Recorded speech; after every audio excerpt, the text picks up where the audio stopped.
terviral lagi nih Ustaz Ya. tentang viralnya habaib silsilahnya. Antum sekarang bawa kitab apa Ustaz? Ya. Pengaruh habaib di Indonesia saya mau tahu pengaruh habaib di Indonesia bagaimana Ustaz? Pengaruh Ya, habaib di Indonesia. pengaruh habaib di Indonesia ya. Kalau habaib antum Ustaz meyakini habaib ini Sada Ba'alwi itu menyambung keturunannya kepada Nabi. Loh, itu wajib. Maksudnya mencintai dan menghormati habaib baik di luar ataupun di Indonesia itu termasuk keyakinan atau termasuk ajaran Ahlussunnah wal Jamaah kan begitu. Adapun yang mereka ributkan habaib tidak ada di Indonesia, keturunan Ba'alawi terputus karena dipermasalahkan Al-Imam Ubaidillah Ibn al-Muhajir kan gitu. Maka Al-Fakir sendiri tidak setuju. Tidak setuju kenapa? Karena pertama, para imam-imam besar kita, misalnya contoh Al-Habib Abdullah bin Alwi bin Muhammad Al-Haddad. Ya. Beliau ini pengarang kitab yang sangat luar biasa dan kitab-kitabnya dibaca di seluruh penjuru dunia, terutama Indonesia. Risalatul Mu'awanah, Ad-Da'watut Tamah, Risalat Nasaihidiyah dan lain sebagainya. Bahkan rotibnya, Rotibul Haddad juga dibaca di mana-mana daerah. Bahkan di Indonesia juga tidak asing Rotibul Haddad. Di dalam kitab beliau sendiri, Nadham Bait Al-Ainiyah, dan disarahkan oleh cicit beliau Sarhul Ainiyah, itu udah jelas beliau mengatakan bahwa di antara putra-putra Al-Imam Muhajir di situ adalah Abdullah. Ya, di situ ada Abdullah. Nah, kemudian kita yang sudah mempraktekkan nasihat kitab dan juga wiridnya Al-Imam Abdullah Al-Haddad, yang beliau jelas menyatakan bahwa putra-putra Al-Imam Muhajir diantaranya Abdullah atau Ubaidillah.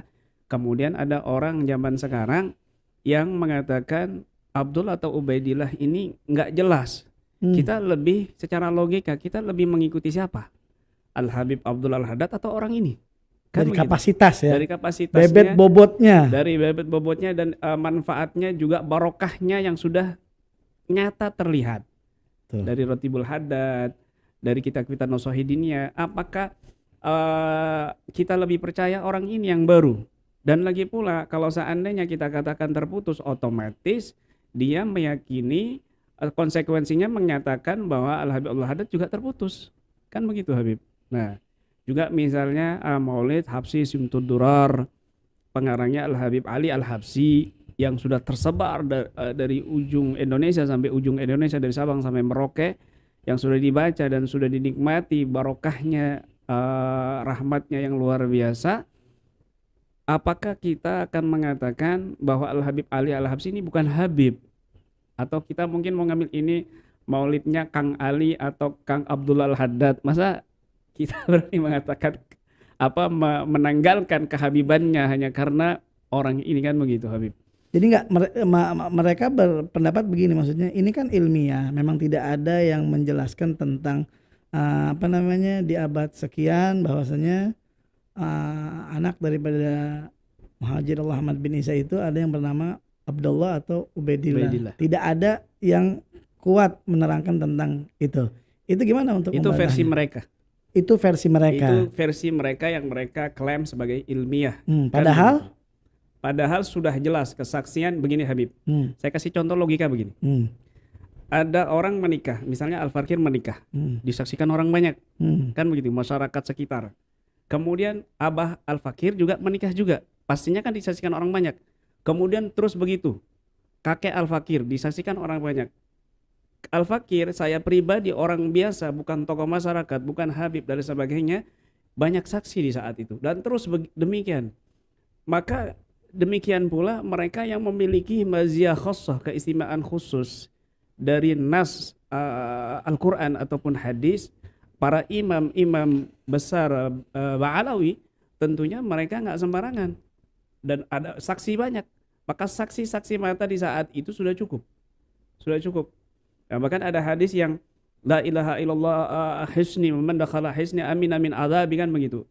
Itu disaksikan 200 orang yang menyebutkan nasab beliau sampai kepada Ubaidillah, Imam Ubaidillah. Itu semua riwayat saksi hadis ini menyatakan 200 ribu orang yang menyaksikan saat itu, dan beliau menyebutkan nasabnya sampai kepada Al-Imam Ubaidillah bin Ahmad Muhajir. Bin Ahmad Al-Muhajir.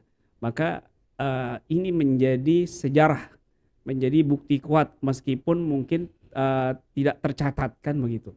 Tapi para imam-imam besar seperti Al-Imam Abdul Al-Haddad dalam kitab beliau Al-Ainiyah itu, Bait Al-Ainiyah itu sudah jelas beliau menampilkan di situ Abdullah di situ.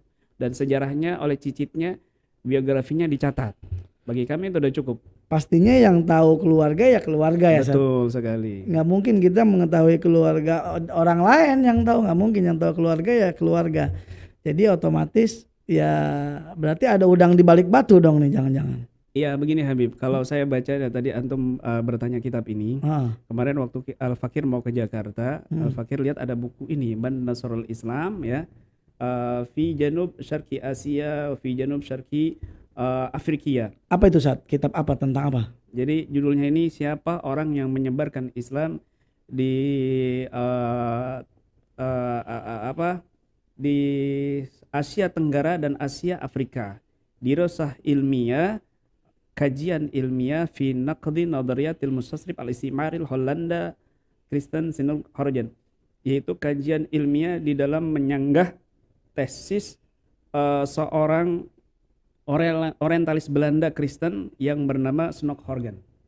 Di sini Al-Fakir baca di perjalanan ini ya, jadi sempatnya baca di perjalanan Habib ya, belum baca semuanya. Apa yang antum baca? Intinya di sini ada Al-Fakir baca ya Habib ya. Maaf ya.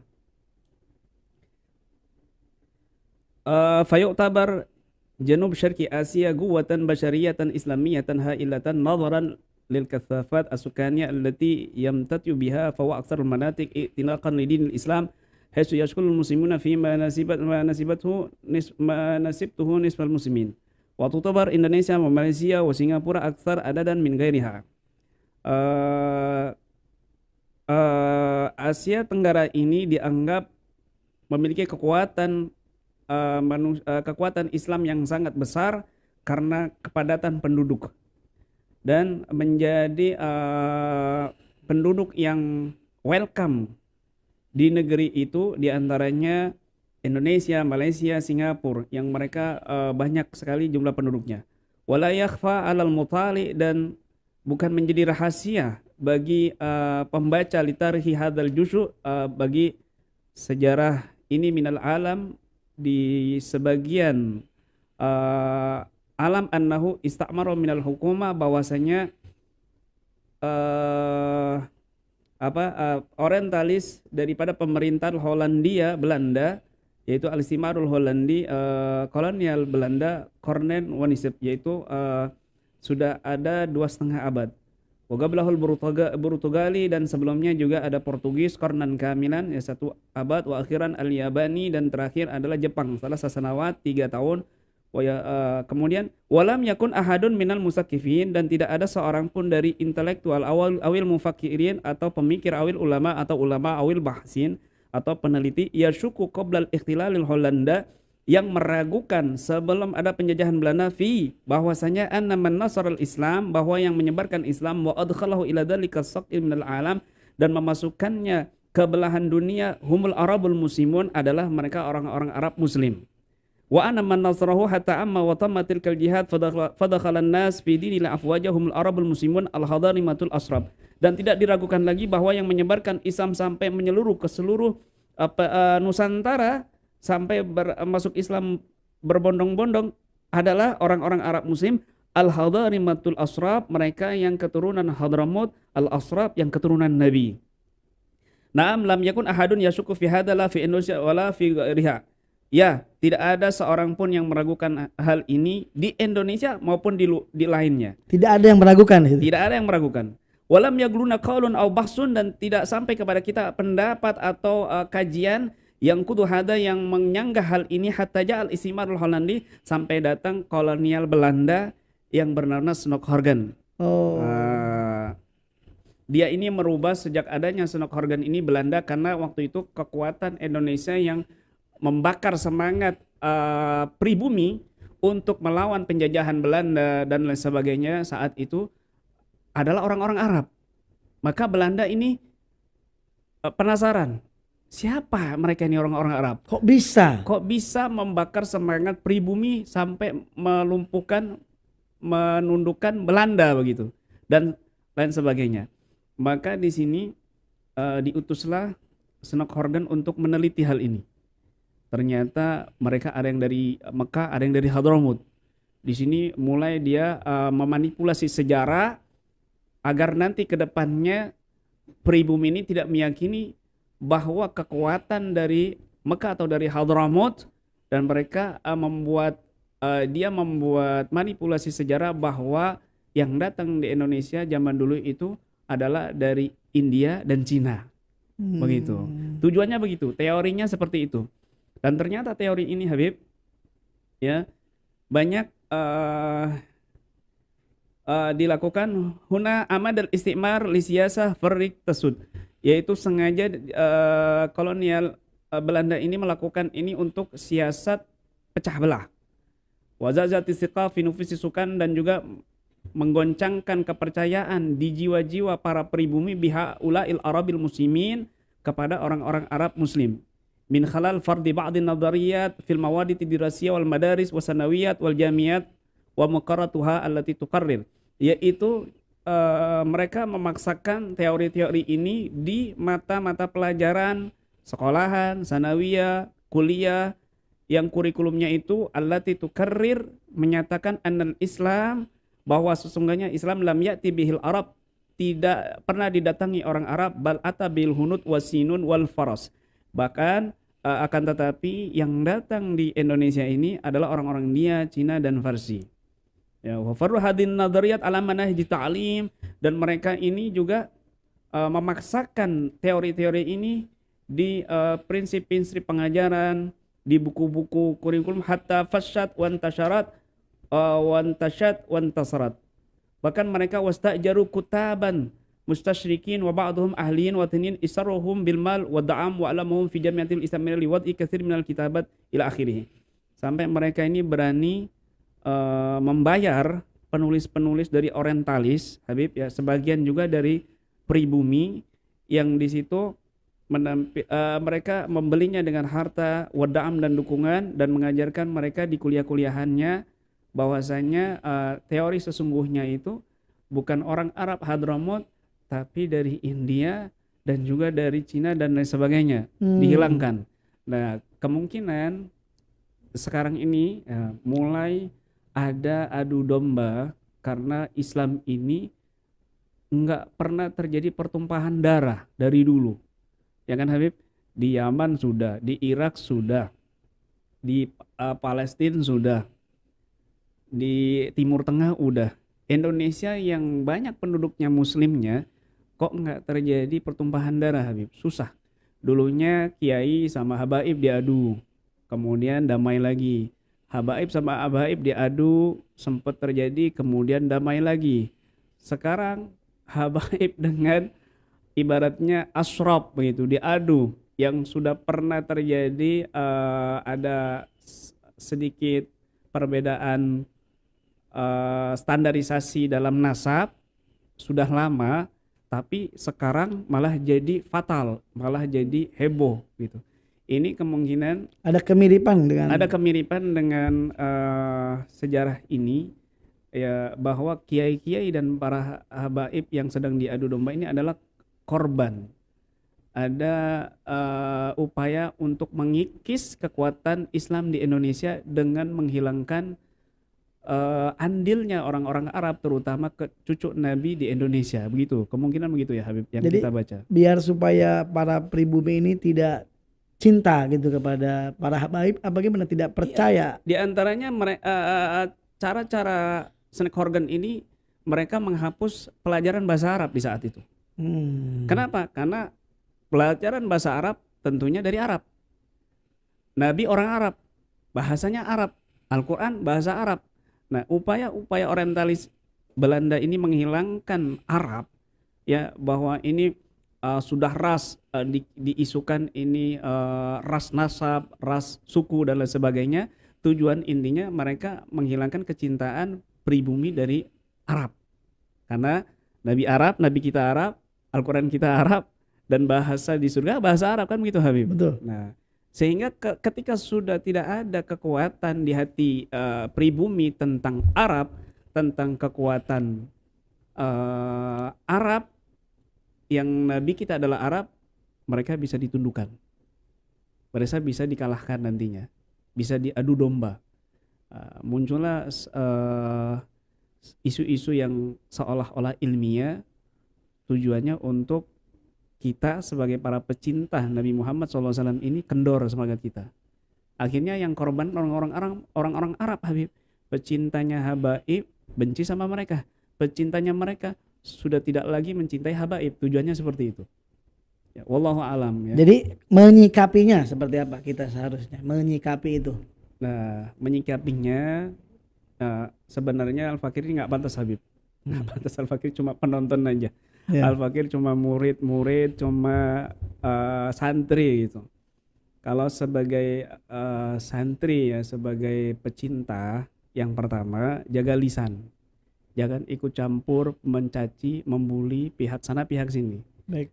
Yang pertama itu. Kemudian juga serahkan kepada ulama-ulama kita yang memang berkompeten di kasus ini, di bidang ini. Baik. Kalau kita tidak memiliki kompeten di bidang ini, bidang nasab, bidang sejarah dan sebagainya, mending diam.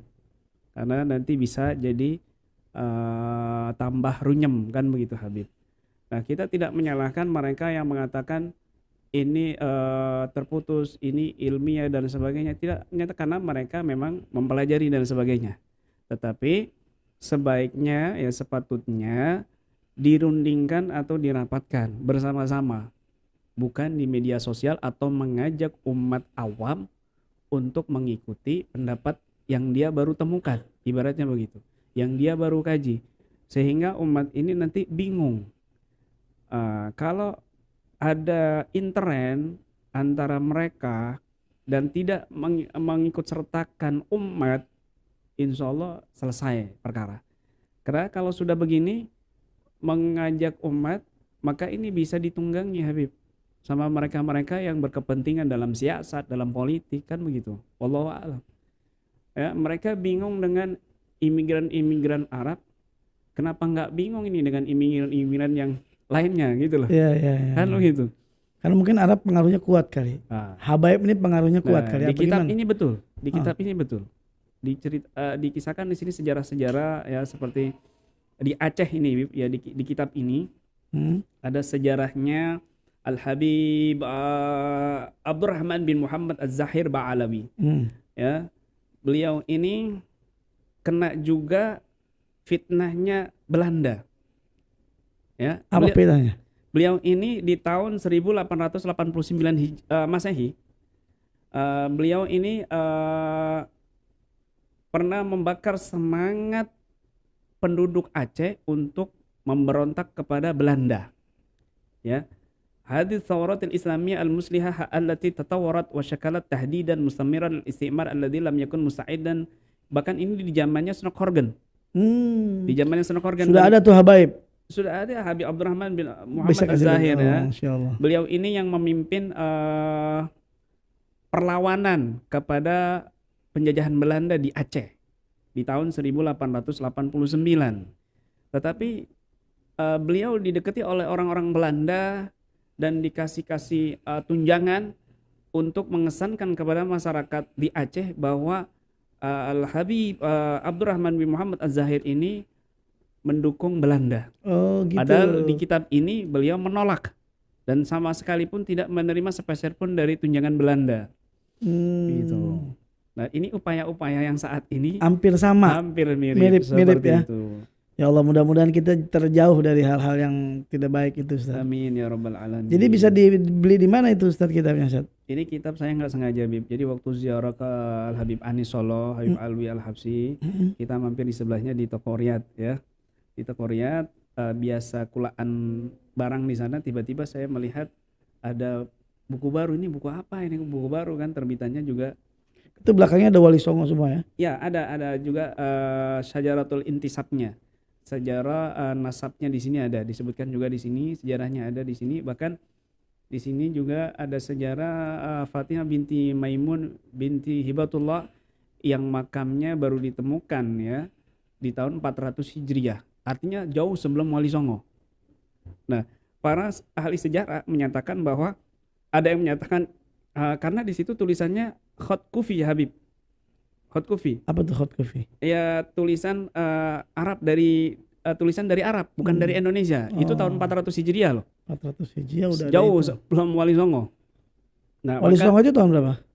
Ya di kurun ke-13 ke-14. Ini kurun ke-11 atau kurun 10 kan. Nah, itu sejarahnya batu nisannya ada di situ Habib. Kemungkinan batu nisannya dibawa dari Hadramut, ditaruh di situ dengan tulisan itu, atau dibuat di situ. Kalau dibuat di situ, ini menjadi bukti kuat bahwa ada perkumpulan Arab di tahun itu. Karena ada batu nisannya, dan ini nggak bisa diingkari. Ini bukti yang sangat kuat, otentik yang sangat kuat dari tulisan. Peninggalan-peninggalan kuburan-kuburan kuno. Ya, Fatimah binti Maimun binti Hibatullah. Mbak Alwi.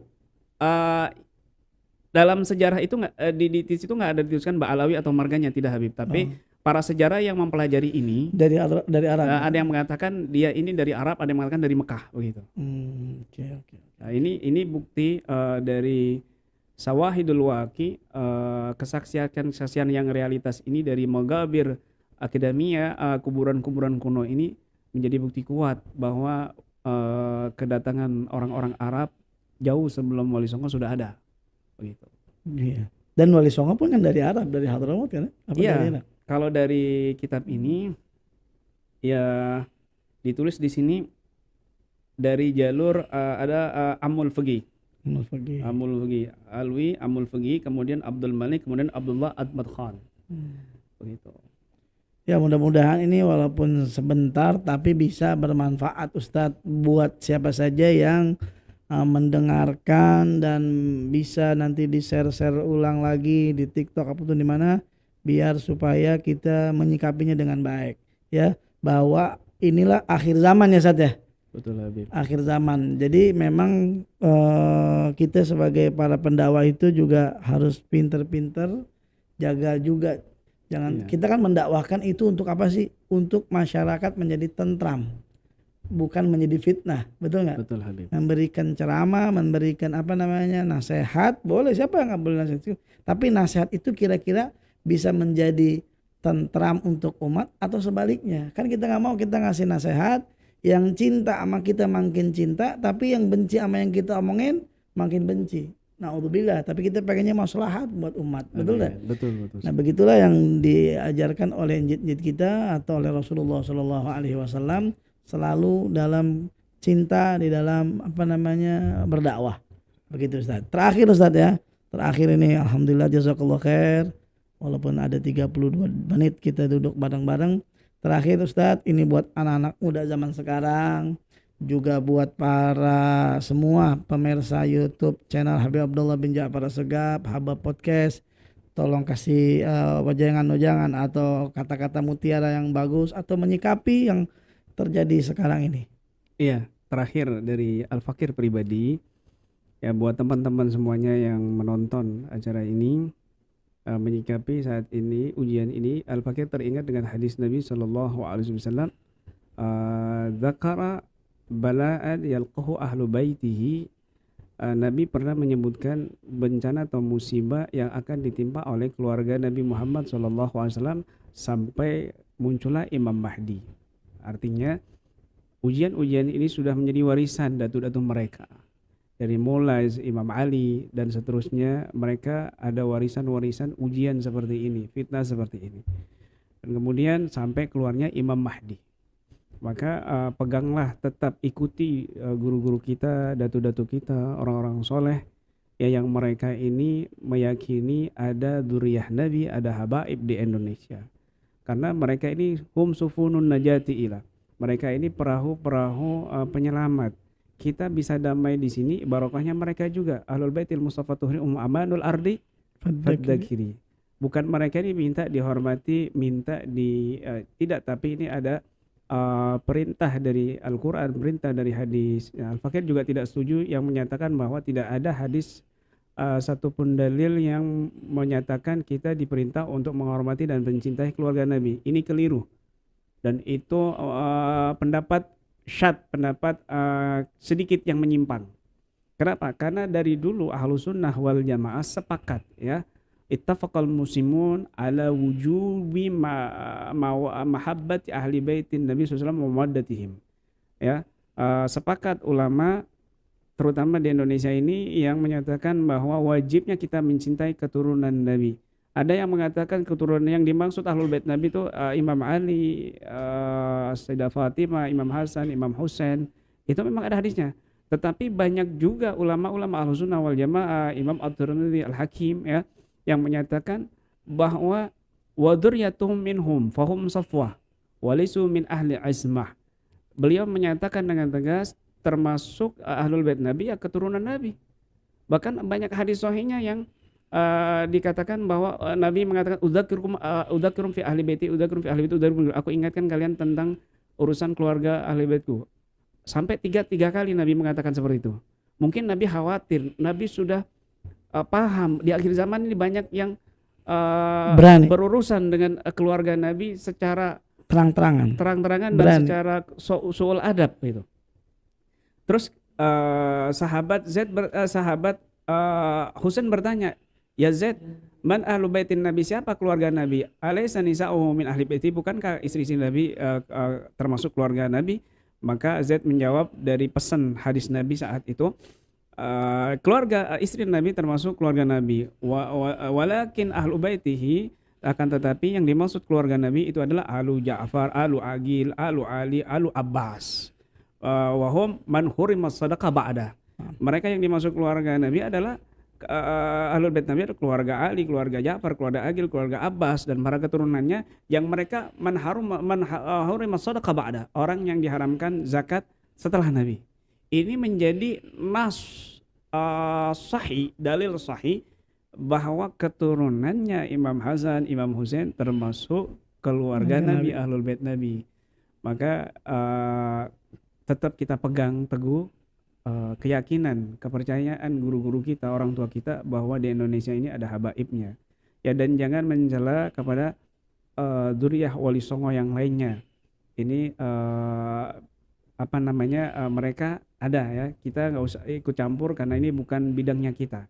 Jadi kita bismillah, damai, tenang, jangan benci, jangan benci sana sini, tetap bersatu. Dan mudah-mudahan guru-guru kita juga, Habib Abdullah ini, ya, ini harusnya saya yang mempodcast beliau, bukan beliau podcast saya. Nggak apa-apa.